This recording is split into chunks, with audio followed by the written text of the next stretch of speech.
Solve 3x² plus 5√5x minus का 10 is equal to 0। Basically हमारे पास ये एक क्वाड्रेटिक इक्वेशन दी गई है और कहा गया है कि इसके रूट्स बताने हैं हमें। अब देखिए इसको हम क्या कर सकते हैं, मिडिल टर्म स्प्लिटिंग मेथड से सॉल्व कर सकते हैं। करना क्या पड़ेगा, हमें ऐसे दो नंबर्स में इसको स्प्लिट करना है जिनका सम क्या होना चाहिए, प्लस का 5√5, और साथ में इनका जो प्रोडक्ट है वो क्या होना चाहिए, वो होना चाहिए 3 इंटू माइनस का 10 विच इज़ 3 इंटू माइनस का 10 विच इज़ माइनस का 30। अब माइनस तो हम बाद में देखेंगे, सबसे पहले एक काम करते हैं, इसके फैक्टर कर लेते हैं। अब देखना यहाँ पर फैक्टर क्या आएंगे, 6 इंटू यहाँ पर ही आ जाएगा 5। अब 5 के भी हम फैक्टर कर सकते हैं विच इज़ √5 इंटू √5, और 6 के हम फैक्टर क्या कर लेंगे 3 और ये 2। इतना क्लियर है।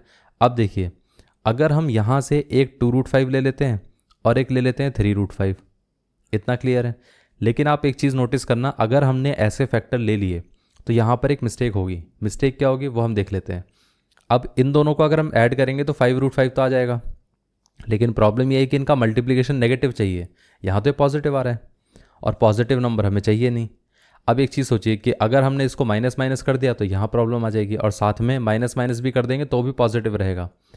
एक नंबर नेगेटिव एक पॉजिटिव होना चाहिए, तभी यहाँ पर माइनस का आ सकता है। अब वो पॉसिबल हो नहीं सकता है, क्योंकि अगर मैंने इसको नेगेटिव ले लिया इसको पॉजिटिव ले लिया तो माइनस का √5 आ जाएगा। तो ये वाले फैक्टर तो पॉसिबल ही नहीं है। इतना क्लियर है। अब इसके फैक्टर हम दूसरे देख लेते हैं। अब ये था 6, इसके साथ साथ हमने क्या करा, √5 इंटू √5 लिख दिया।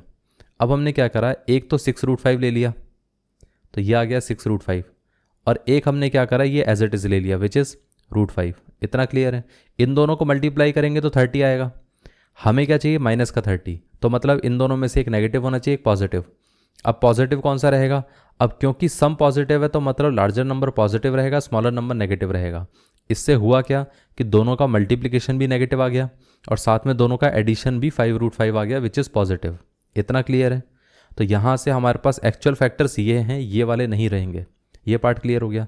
तो अब हम इसको क्या लिख सकते हैं, ये आ जाएगा प्लस का 6√5x और ये आ जाएगा माइनस का √5x, and this one is minus का 10 इज इक्वल टू 0, और ये कितना आ गया 3x²। ये पार्ट क्लियर हो गया।